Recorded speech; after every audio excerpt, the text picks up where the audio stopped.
"You are arresting the mayor of this city." Naomi Carter said the words calmly, but Officer Mark Dalton only gave a cold smile as he held her access card beneath the bright morning sun. "Not today, you are not." The brass doors of Ashford City Hall stood less than 15 feet behind them, and above those doors, the city seal gleamed like a witness. 20 minutes earlier, Naomi had raised her right hand before Judge Margaret Collins and sworn to protect every resident of Ashford. Now 2 officers were treating her like an intruder on the steps of the building she had just been elected to lead. Reporters began turning their cameras toward the confrontation. City employees stopped beneath the stone columns. Across the plaza, a giant outdoor screen still displayed Naomi's inauguration ceremony, her own face appearing above the officer who refused to recognize her. What Dalton did not know was that his mistake was not beginning with the arrest. It had begun with a phone call made before sunrise, and every second that followed was pulling several powerful people toward a truth they had spent years trying to hide. Subscribe now for more stories where dignity stands firm, hidden corruption is exposed, and justice arrives when no one expects it. Naomi kept both hands visible.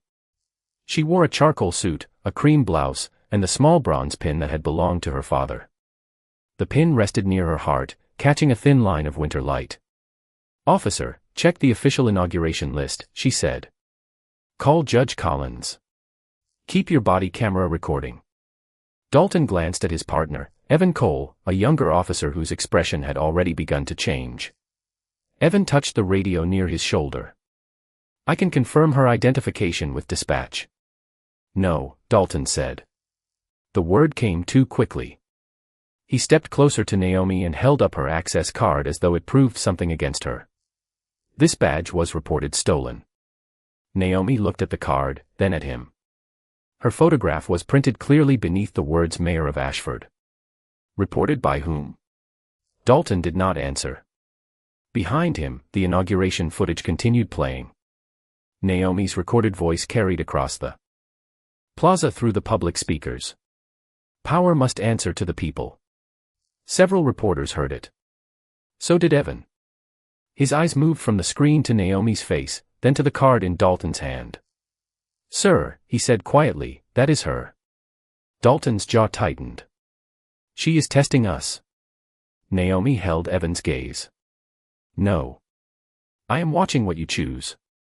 The wind moved between the stone buildings, lifting the edge of her coat. Somewhere inside City Hall, Elena Brooks, Naomi's chief of staff, was trying to reach her phone. Somewhere else, Councilman David Mercer stood behind a second-floor window, watching the steps without coming outside. Naomi saw his silhouette through the glass. He looked away first. Dalton reached for his handcuffs and announced that Naomi was being detained for possessing stolen government identification and attempting to enter a restricted municipal area. The plaza fell silent. Naomi did not argue. She did not raise her voice. She simply turned toward the enormous screen, where Judge Collins was still visible, placing the mayoral sash across her shoulders. Then the bells of City Hall rang 11 times, marking the end of the inauguration hour.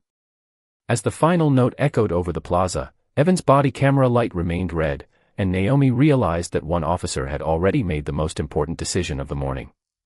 He had kept the truth recording. The final bell faded over the plaza, leaving only the dry winter wind and the low murmur of reporters shifting closer. Naomi Carter stood with her shoulders straight while Mark Dalton secured the handcuffs around her wrists with unnecessary certainty, as though the sound alone could make his accusation true. She felt the cold metal through the thin lining of her coat, but her face did not change. Across the steps, the giant screen showed the final moments of the inauguration ceremony. Her own recorded image smiled beside Judge Margaret Collins, while the real Naomi stood below under arrest. The contradiction was so clear that several reporters began speaking into their microphones at once. Evan Cole looked from the screen to Dalton. "Sir, we need to verify this now." Dalton kept his eyes on Naomi. "We already have probable cause." "Based on one report?" Evan asked. "Based on experience." Naomi heard the answer and remembered another voice from years earlier.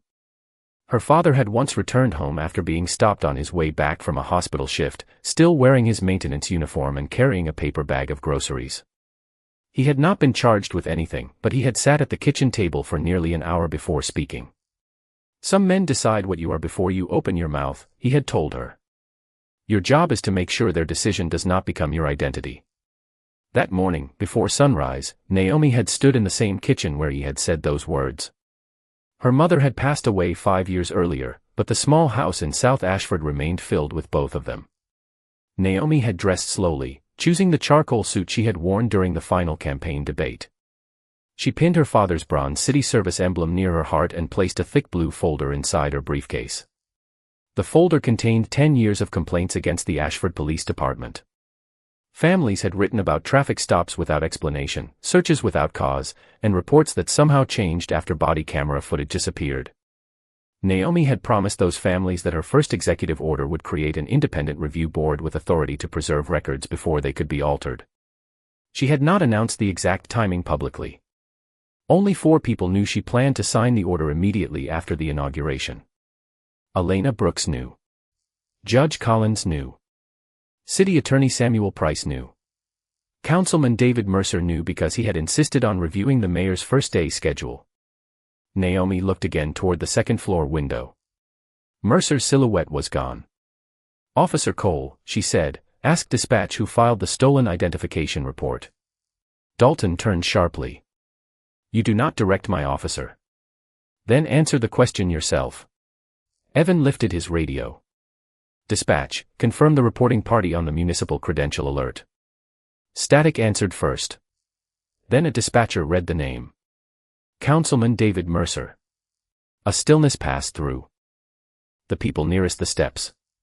Naomi lowered her eyes for one brief second. Not because she was surprised, but because the pattern had become complete. Dalton moved closer to Evan. "Cancel that request. We are transporting her." "The photograph on the screen matches her," Evan said. "The credential matches her. The public record matches her." Dalton's voice dropped. "You are too new to understand what is happening." Naomi raised her chin. "No, Officer Dalton. He is new enough to notice." Behind the glass doors, Elena appeared at last, moving quickly with Judge Collins beside her and a signed certificate held between them. Dalton saw them coming. Instead of waiting, he reached for the patrol car door. Naomi understood then that this was no longer a mistaken arrest. He had been given a warning, shown the truth, and offered a way back. He was choosing to continue. Elena Brooks pushed through the glass doors with Judge Margaret Collins beside her, the signed certificate held high enough for every camera to see. "Stop," Elena called. Her voice carried across the stone steps, but Mark Dalton opened the patrol car door anyway. Naomi Carter remained still. She could hear the rapid clicking of camera shutters, the wind pressing against her coat, and the faint electronic chime from Evan Cole's body camera. Dalton looked toward the approaching women, then back at Naomi, as though speed could turn certainty into innocence. "We are leaving," he said. Evan did not move. "Sir, the judge is here. Then she can speak at the station."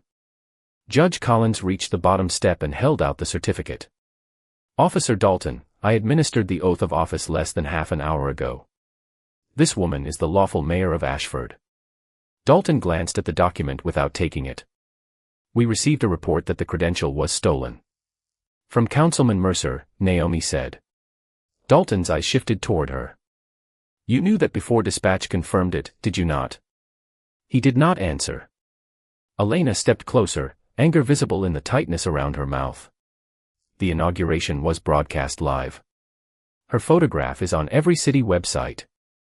Her name is on the building directory behind you." Dalton looked past her toward the press line. More cameras had arrived. The plaza was no longer a place where the mistake could be quietly corrected. It had become a record. A black sport utility vehicle turned onto the street and stopped near the curb. Chief Robert Hale stepped out, fastening his coat as he crossed the plaza. For 1 second, Naomi believed his arrival might end the confrontation. Hale had attended the campaign debate. He had stood beside her at a public safety forum. He knew exactly who she was. His eyes met hers, and recognition appeared immediately. Then caution covered it. "What happened?" he asked.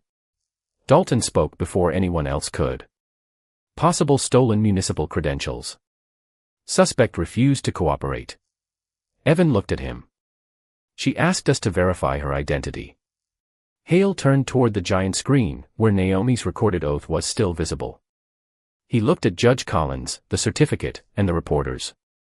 He had every fact needed to stop the arrest. Instead, he lowered his voice. Too many people are watching. Transport her, clear the scene, and we will sort it out inside. The words changed everything. Naomi felt no surprise now, only a cold understanding. Dalton had acted from prejudice and instruction. Hale was acting from fear. He would rather protect the department from embarrassment than protect the truth standing in front of him.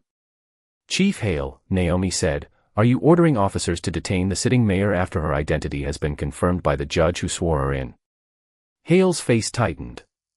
I am ordering a temporary detention until the situation is stabilized. Stabilized for whom? Elena asked. Reporters leaned forward. Evan's body camera remained fixed on Hale. The chief noticed the red light. Turn that off, he said. Evan's hand rose toward the camera, then stopped. Naomi watched the decision move across his face. He was 27 years old, 3 years into the job, standing between the men who controlled his career and the truth everyone could see. Dalton spoke sharply. Cole, follow the order. Evan lowered his hand. Department policy requires continuous recording during a detention. Hale stared at him. This is not the time to quote policy. It is exactly the time, Naomi said. Across the plaza, the giant screen shifted from the inauguration replay to a live news feed. Naomi saw herself standing in handcuffs beneath the city seal. Then another image appeared beside it, Councilman David Mercer entering a side corridor inside City Hall, moving quickly away from the cameras. Elena looked down at her phone. The security desk has him on video making the call, she said. Hale's expression changed. Dalton looked toward the building. For the first time, both men understood that the problem was no longer the woman they had detained. It was the trail leading back inside City Hall. Naomi watched Chief Robert Hale and Mark Dalton exchange a glance that lasted less than a second, but it carried the weight of a decision made long before that morning. Neither man looked at the certificate in Judge Collins's hand. Neither looked at the giant screen showing the inauguration. They looked toward the side corridor where Councilman David Mercer had disappeared. That was when Naomi understood the arrest was not simply about a stolen credential report. It was about stopping her before she reached the mayor's office and signed the order waiting inside her briefcase. Officer Cole, she said, check the time of Mercer's call against the time my credential was issued. Evan lifted his radio. Dalton stepped toward him. You are not doing that. Evan held his ground. She has the right to know the basis of the detention. Hale lowered his voice. Cole, stand down. The younger officer looked at the red light on his body camera, then at the public screen displaying his own image beside Naomi. Thousands of people were now watching the live feed across Ashford. He pressed the radio button. Dispatch, provide the timestamp of the stolen credential report. Static answered. Then the dispatcher spoke. Report received at 8:42 this morning. Elena checked the inauguration schedule on her phone. The credential was not activated until 9:15. A murmur moved through the crowd. Naomi felt the handcuffs against her wrists, but the discomfort had become distant. The timeline was clearer than any argument. Mercer had reported the card stolen 33 minutes before it officially existed. Dalton's face tightened. Dispatch records can be wrong. Judge Collins stepped forward. The activation certificate was signed in my presence. Hale looked toward the cameras. This discussion is over. No, Naomi said. It is finally beginning. Her voice remained low, yet the plaza grew quieter around it. She turned slightly so Evan's camera could capture her face. Councilman Mercer knew I planned to sign an independent police review order immediately after the ceremony. He also knew the order required automatic preservation of complaint files, disciplinary records, and body camera archives. Hale's expression changed at the word preservation. Naomi saw it. So did Evan. Chief, Evan said, were you informed about that order? Hale did not answer. Dalton moved closer to the patrol car. We need to leave now. Naomi looked directly at him. Before the records are secured. He froze. Elena's phone vibrated. She read the message and looked up. The city attorney has ordered the municipal server locked against deletion. All police complaint archives are being mirrored to an outside state server. Hale reached for his own phone. The screen remained dark. Elena continued. Administrative access has been suspended. The wind pushed a newspaper across the plaza, its pages scraping softly over the stone. Dalton stared at Hale as though waiting for instructions that could restore the morning they had expected. None came. Evan turned toward Naomi. What exactly is in the order? An independent review of 10 years of complaints, she said. Including reports signed by Officer Dalton and approved by Chief Hale. Dalton's confidence disappeared behind a controlled expression. You came here planning to target us. Naomi shook her head. I came here planning to examine evidence. You decided to create more. At that moment, the side doors of City Hall opened. Councilman Mercer emerged with 2 municipal security officers beside him, not restrained, but clearly prevented from leaving. He saw Naomi near the patrol car and stopped. His eyes moved to Dalton, then Hale. Then the cameras. This is a misunderstanding, he called. Naomi held his gaze. Then explain why you reported my credentials stolen before it had been issued. Mercer said nothing. Behind him, Elena raised her phone. A recording had arrived from the security desk. His voice played clearly through the plaza speakers, telling Dalton that a black woman might attempt to enter City Hall with stolen mayoral identification. The crowd fell completely silent. Evan looked at Naomi, then at the 3 men whose version of events had just collapsed in public. He reached toward the patrol car door, opened it, and said, Madam Mayor, I am ending this detention. Evan Cole unlocked the handcuffs and stepped back, his face pale beneath the winter light. For one quiet second, Naomi Carter remained beside the patrol car with her hands resting at her sides. The pressure marks around her wrists were visible, but she did not rub them. She looked first at Evan, then at Mark Dalton, then at Chief Robert Hale. The crowd waited for anger. Naomi gave them clarity instead. Officer Cole, preserve every recording from this scene, she said. Do not edit, copy, or transfer anything without a documented evidence process. Evan nodded. Yes, Madam Mayor. Dalton moved forward. He does not take orders from you during an active police matter. Naomi turned toward him. There is no active police matter against me. Judge Collins raised the signed certificate. Her identity has been confirmed. The detention had no lawful basis after that confirmation. Hale stepped between Dalton and the cameras. We made a judgment call based on incomplete information. Elena Brooks gave a short, disbelieving breath. You had the judge, the certificate, the live broadcast, the city directory, and the mayor standing in front of you. Hale ignored her. Madam Mayor, we can discuss this privately. Naomi looked toward the reporters lining the plaza. The arrest was public. The record will remain public. Councilman David Mercer stood several yards away between the municipal security officers, his expression shifting as he calculated which part of the story he could still deny. I only reported a security concern, he said. I was protecting City Hall. Naomi faced him. You reported a credential stolen before it existed. I received bad information. From whom? Mercer did not answer. Dalton glanced toward him. It was quick, but Evan saw it. Officer Dalton, Evan said, did Councilman Mercer contact you directly? Dalton's jaw tightened. You are out of line. Evan touched the camera on his chest. Then the recording will answer. Hale turned sharply. Cole, surrender your body camera. Evan stepped away from him. Not to anyone named in the investigation. The sentence moved through the plaza like a door closing. Naomi saw the fear behind Hale's anger. He was no longer trying to correct an officer. He was trying to reach evidence before someone else did. Elena's phone sounded again. She read the message aloud. State investigators are 5 minutes away.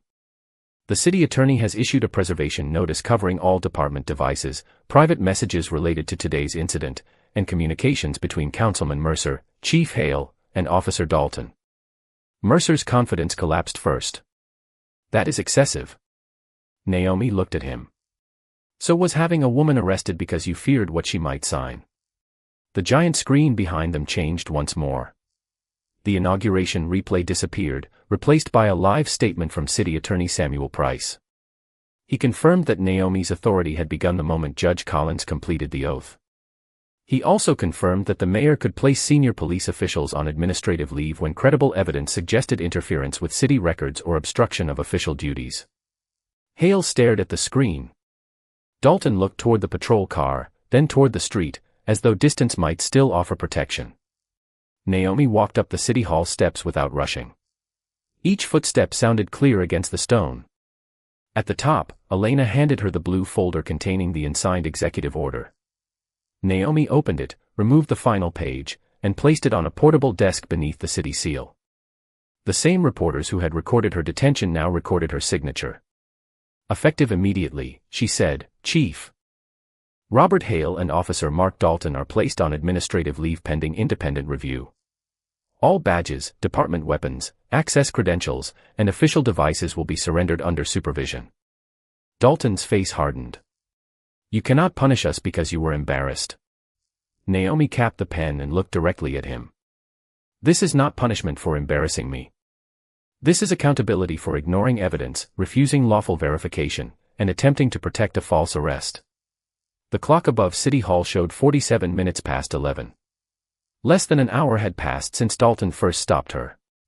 State investigators turned into the plaza as the bells began to move toward noon. The state investigators entered the plaza without sirens, moving with the measured calm of people who did not need noise to establish authority. Their lead investigator, Dana Whitfield, approached the portable desk beneath the city seal and accepted the signed executive order from Naomi Carter. Madam Mayor, we will secure the evidence and conduct an independent review, she said. Naomi nodded once. Every person involved receives due process. Every recording stays intact. Every decision is documented. Mark Dalton stood near the patrol car, his expression rigid as an investigator asked him to remove his badge and place it inside a clear evidence pouch. Chief Robert Hale was directed to do the same. Neither man spoke at first. The small metallic sound of Dalton's badge touching the table seemed louder than the reporters, louder than the wind, louder than the clock moving toward noon. Hale looked at Naomi with disbelief.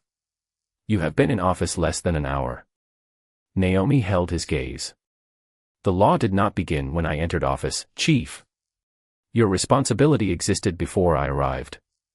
Across the plaza, Councilman David Mercer tried to step toward City Hall, but municipal security calmly asked him to remain available for questioning. He protested that he had only made a phone call. Investigator Whitfield raised a tablet containing the security recording, the dispatch timeline, and the message history recovered from Dalton's department phone. Your call was followed by written instructions describing the mayor as a possible intruder, she said. Mercer's face changed. I never told anyone to arrest her. That is why we investigate facts instead of accepting convenient explanations, Naomi replied. Evan Cole remained several feet away, his body camera still running. He watched Dalton surrender his access card, radio, and official device. The older officer turned toward him. You think they will reward you for betraying your own people? Evan looked at the badge being sealed inside the pouch. My oath was never to protect a lie. Naomi heard the answer, but she did not smile. Evan had chosen correctly in the final minutes, yet the investigation would determine what he had ignored before that morning.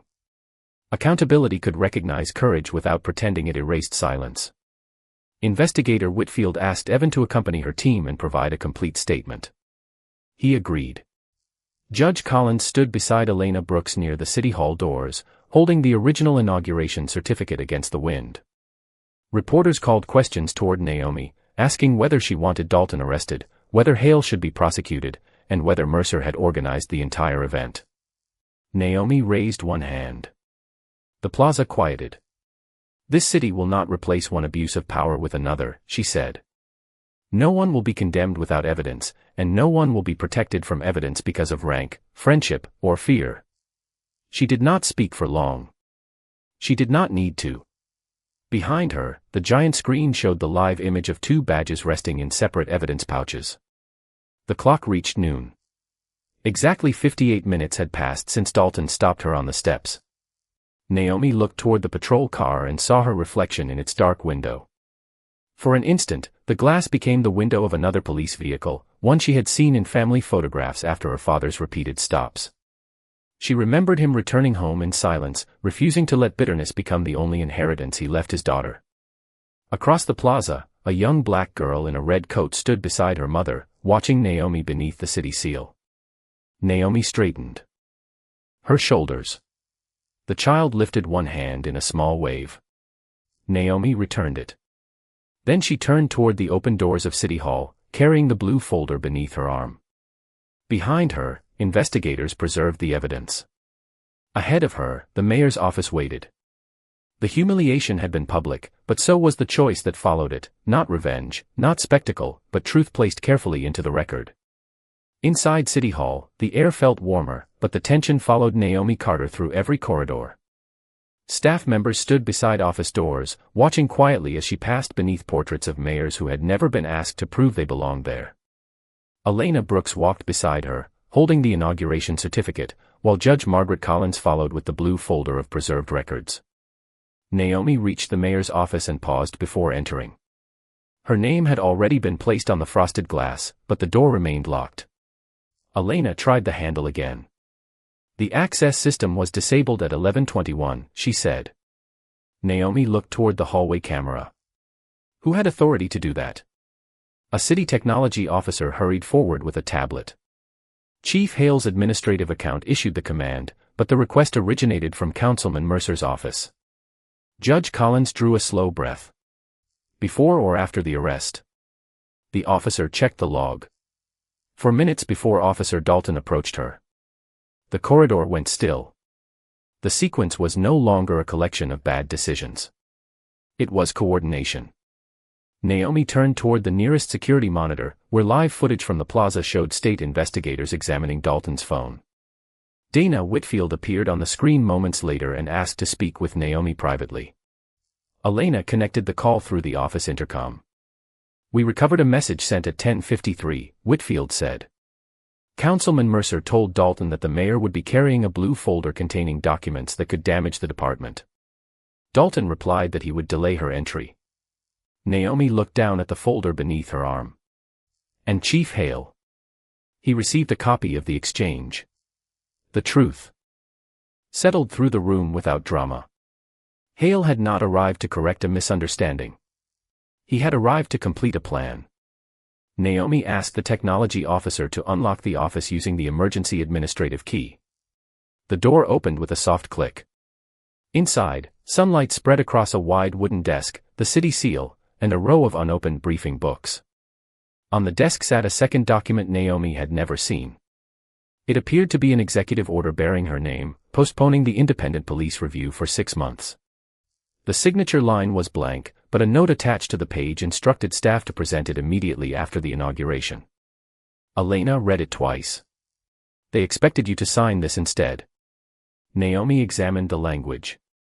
The order would have delayed evidence preservation, allowed the department to conduct its own internal review, and given Hale control over which complaints survived. They did not only want me outside, she said. They wanted the records unprotected. Judge Collins looked toward the window overlooking the plaza. Then the arrest was the distraction. Naomi placed the false order beside the legitimate one. Down below, investigators opened another evidence pouch and removed Dalton's phone. A new message appeared on the city attorney's secure screen, recovered from the device. It contained a photograph of Naomi leaving her home that morning, followed by Mercer's instruction to treat her as an impersonator if she reached the private entrance. Evan Cole had been right to keep recording, but his camera was only one part of the evidence.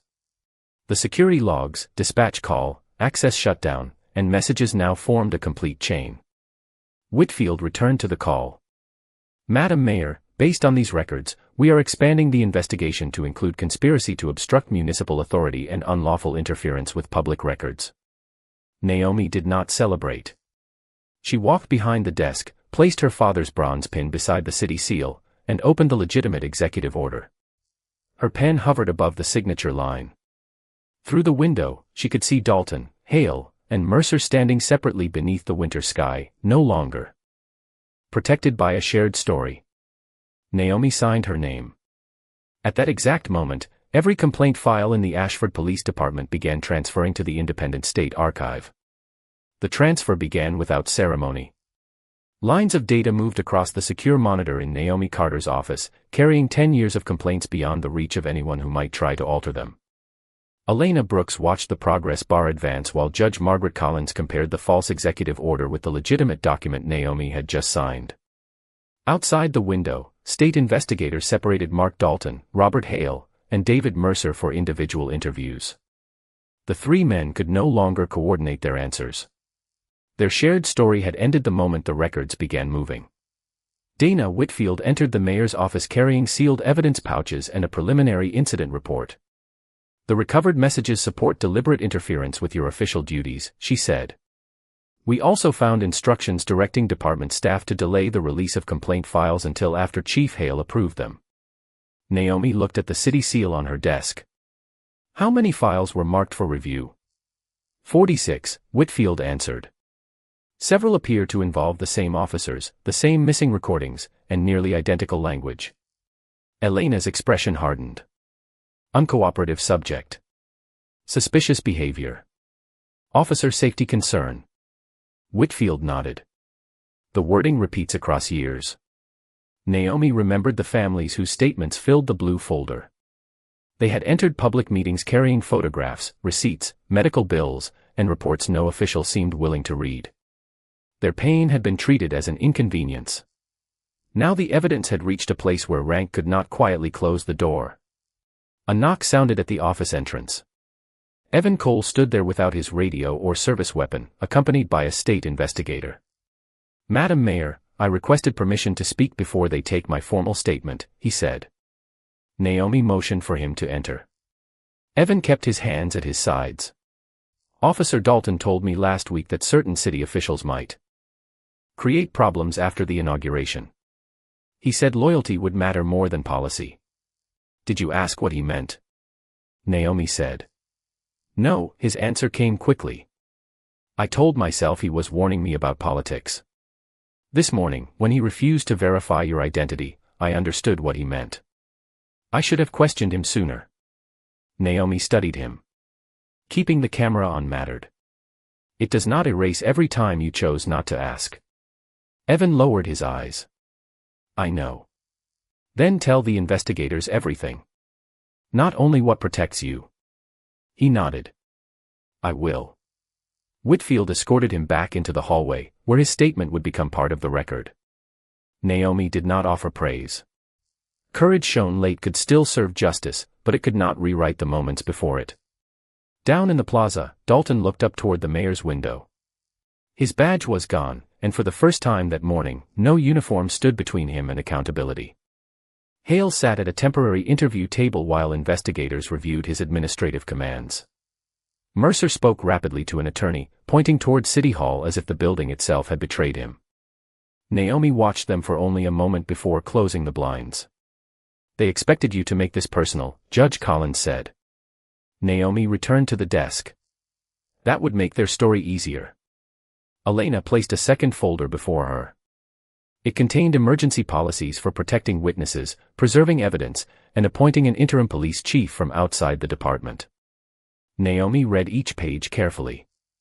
She removed no names, skipped no procedures, and granted no special punishment. "Justice is not humiliation returned," she said quietly. "It is power made accountable." Then she signed the Witness Protection Directive, authorized an independent public hotline, and ordered every affected family to receive written notice that their complaints had been preserved. Beyond the closed blinds, the city bells marked the afternoon hour. Inside the office, Naomi placed her father's bronze pin beside the signed orders. The system had tried to keep her outside by denying who she was. Now she used the office not to prove her importance, but to make certain no ordinary person would need a title before the truth was heard. 6 months later, the front steps of Ashford City Hall looked the same, but the city gathered there for a different reason. The independent review had completed its first phase, and the findings were now public. 46 complaints had been preserved. 21 cases had been reopened. Several reports had been corrected, and families who had spent years being dismissed were finally invited to speak on the record. Mark Dalton and Robert Hale no longer wore badges. David Mercer had resigned from the city council while the state investigation continued. Evan Cole remained on administrative leave, but his full testimony had helped investigators recover messages, missing recordings, and internal instructions that connected the false arrest to a larger effort to protect the department from outside review. Naomi Carter stood behind a simple wooden podium beneath the city seal. She wore the same bronze pin that had belonged to her father.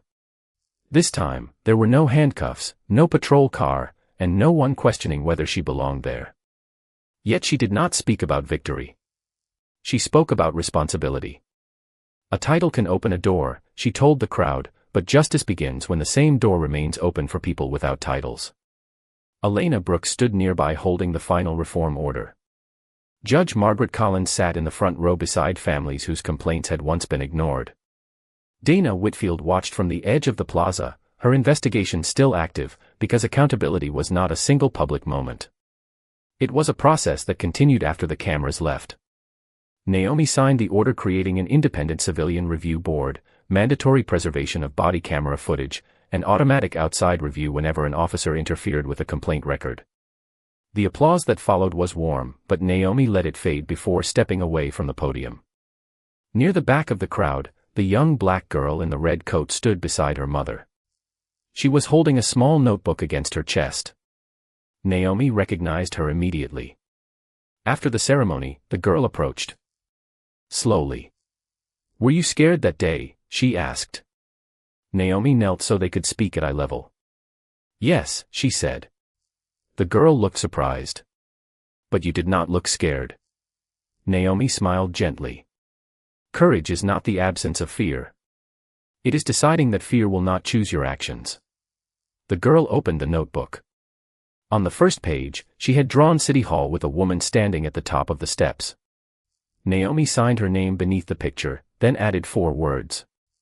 "Make power answer kindly." The girl read them twice before returning to her mother. Later that afternoon, Naomi entered the mayor's office alone. Sunlight crossed the wooden desk and rested on her father's bronze pin beside the city seal.